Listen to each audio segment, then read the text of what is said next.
Sigamos adiante agora no verso 12, que diz: Passado é já um ai, eis que depois disso vem ainda dois ais.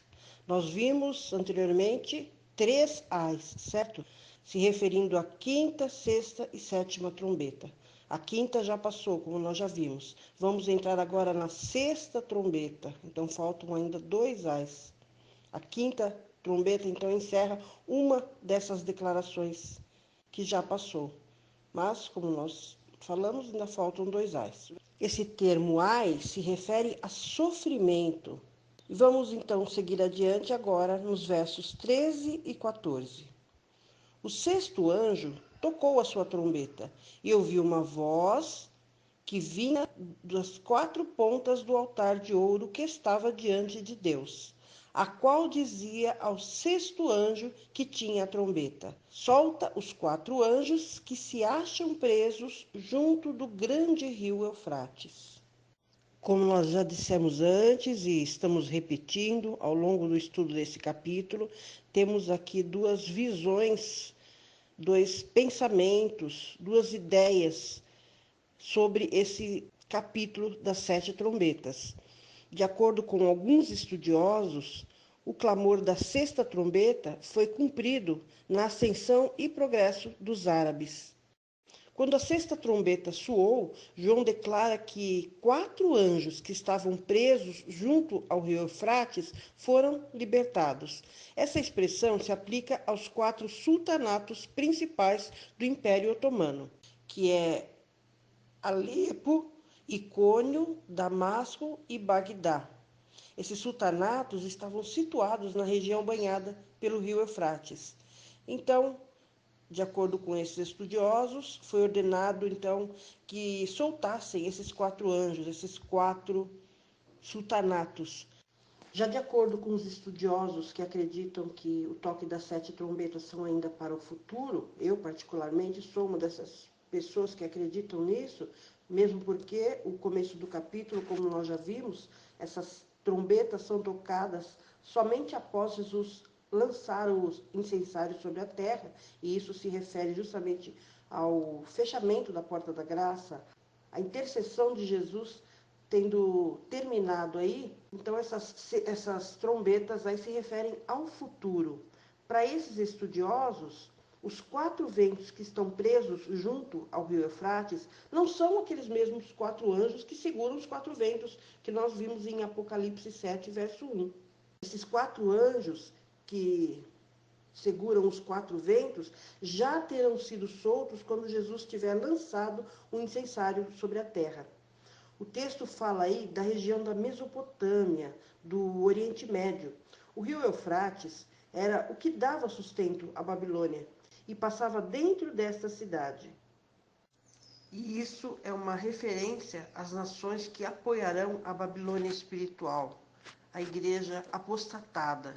Então, muitos aí apoiarão, muitas igrejas também apostatadas apoiarão essa Babilônia, como diz o Apocalipse, essa grande prostituta, né? Misturou a verdade com o erro. Mas essas nações verão que essa igreja, que se diz igreja mãe, é uma farsa, misturou a verdade com o erro. Quando eles caírem em si, eles deixarão de apoiar essa igreja, esse sistema religioso, e haverá então uma grande guerra. A sexta trombeta é uma contrafação do Armagedon. Armagedon é a última guerra entre Cristo e Satanás, entre o bem e o mal, quando Jesus voltará a essa terra para resgatar seus filhos. O texto diz que esses anjos deveriam ser soltos. Mas soltos para quê? É isso que nós veremos no verso 15, que diz o seguinte: E foram soltos os quatro anjos que haviam sido preparados para aquela hora e dia e mês e ano, a fim de matarem a terça parte dos homens.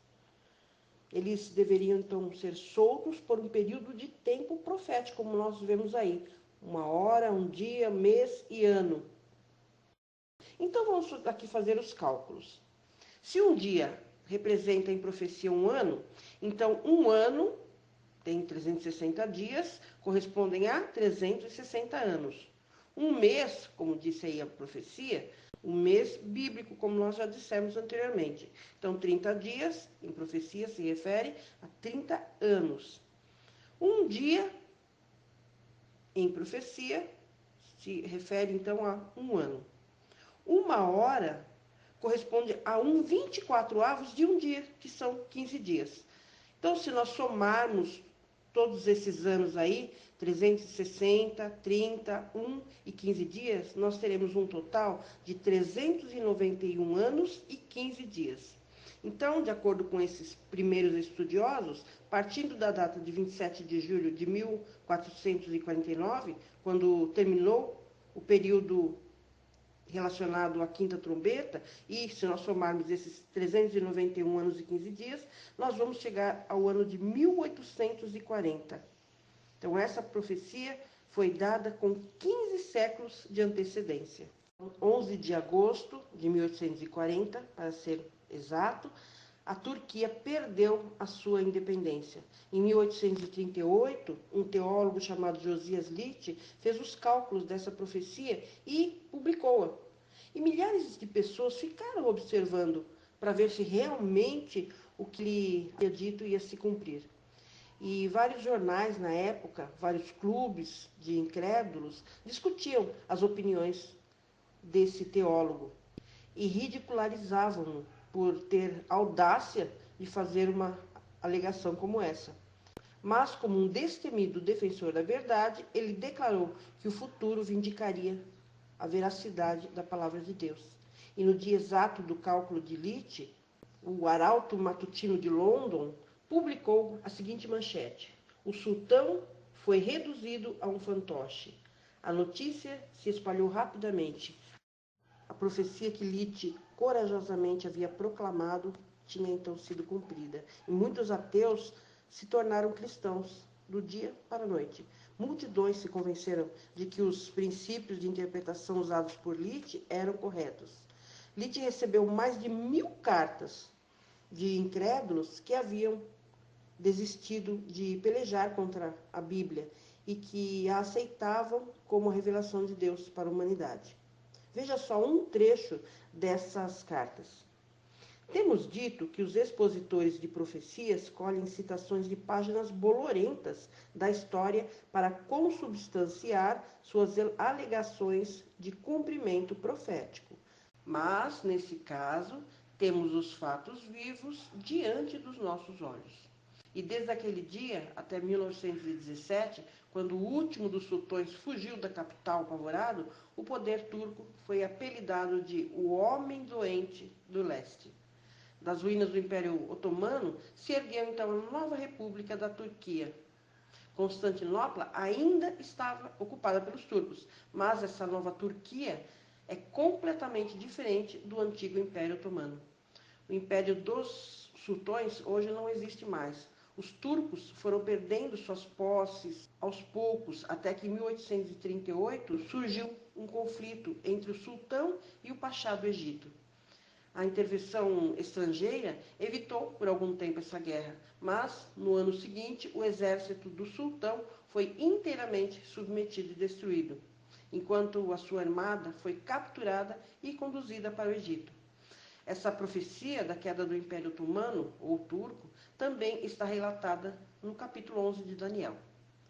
Mas, de acordo com os estudiosos que acreditam que essa sexta trombeta e que todas elas se referem ainda ao futuro, no verso 15 fala sobre a terça parte, ou seja, essa guerra que vai haver, que é uma contrafação do grande Armagedon, vai morrer 1/3 da população do mundo. Mas, como nós já dissemos anteriormente, voltamos a repetir, os filhos de Deus não morrerão.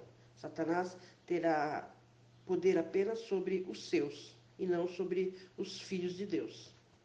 E esse período profético aí de um dia, um mês, um ano, não se refere a 361 anos, e sim a 361 dias literais. E, de acordo com esses estudiosos, é o tempo que vai durar o toque dessa sexta trombeta. Vamos ler agora dos versos 16 até o verso 19. Diz o seguinte: o número dos exércitos dos cavaleiros era de 2 miríades, pois ouvi o número deles. E assim vi os cavalos nessa visão. Os que sobre eles estavam montados tinham couraças de fogo e de jacinto e de enxofre, e as cabeças dos cavalos eram como cabeças de leões, e de suas bocas saíam fogo, fumaça e enxofre.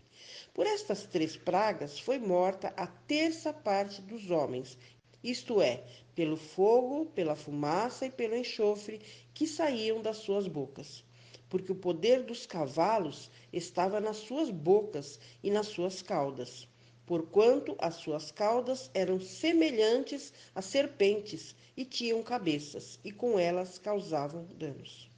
Então, de acordo com os estudiosos que acreditam que a sexta trombeta aí se refere ao poder turco ou otomano, para eles a linguagem não poderia ser mais acurada para descrever os cavaleiros turcos quando cavalgavam para a batalha, porque os uniformes deles eram exatamente da cor do fogo, do jacinto e do enxofre, como mencionado no verso 17, ou seja, vermelho, azul e amarelo.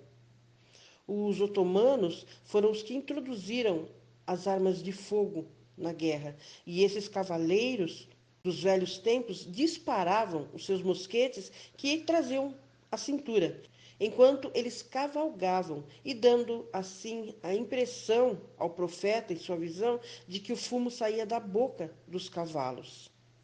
E de acordo com esses estudiosos, a fumaça que saía ao atirar e o enxofre se refere ao cheiro da pólvora após o disparo. Já para os estudiosos que acreditam que o toque das trombetas são ainda para o futuro, no verso 16, quando fala o número que é de miríades e miríades, se refere então aos muitos soldados que participarão dessa guerra, que é uma contrafação do Armagedon. Será uma guerra mundial, a fim de matar a terça parte da população da Terra. Mas, como nós já dissemos e voltamos a repetir, entre esses não estará o povo de Deus, porque nessa fase eles já terão sido selados com o selo do Deus vivo. A Bíblia diz que o anjo do Senhor se acampa ao redor daqueles que o temem e os livra. Nós não precisamos temer. Em 1 João 4, verso 18, diz que o amor de Deus lança fora o medo. Nós temos a certeza da salvação em Jesus. Temos a certeza da proteção dos anjos. E você e eu, que guardamos os mandamentos de Deus e o testemunho de Jesus, temos a certeza de que seremos poupados de toda essa destruição das trombetas. Nos versos 20 e 21 lemos: os outros homens que não foram mortos por estas pragas não se arrependeram das obras das suas mãos para deixarem de adorar aos demônios e aos ídolos de ouro e de prata, de bronze, de pedra e de madeira, que nem podem ver, nem ouvir, nem andar. Também não se arrependeram dos seus homicídios, nem das suas feitiçarias, nem da sua prostituição, nem dos seus furtos. Confirmando aqui, de acordo com os estudiosos que acreditam que a profecia se refere ainda ao futuro, confirma que esses versos aqui, realmente quem vai morrer, essa terça parte que será destruída, não serão os servos de Deus. Eis, na verdade, aí o motivo por que Deus ainda não interveio em toda essa guerra. Os homens não se arrependeram das suas más obras. Apesar de todo esse sofrimento causado pelo mal, essas pessoas não se arrependem das suas obras más. Lembrando também que esta sexta trombeta tem uma semelhança à sexta praga que nós veremos mais adiante no capítulo 16, no verso 12. E assim termina o segundo ai. Entre o fim da sexta e da sétima trombeta, ocorre um grande movimento que surgiria. por meio do qual Deus levaria a mensagem do Evangelho eterno a todo mundo. Isso, no entanto, vai ser explicado no capítulo seguinte. Deus te abençoe para que você se mantenha firme, obediente aos mandamentos de Deus e à fé em Jesus, para que você não passe pela destruição que sobrevirá a esse mundo, que você seja selado com o selo do Deus vivo e aguarde a salvação em Cristo Jesus. Até o nosso próximo estudo. Fique com Deus.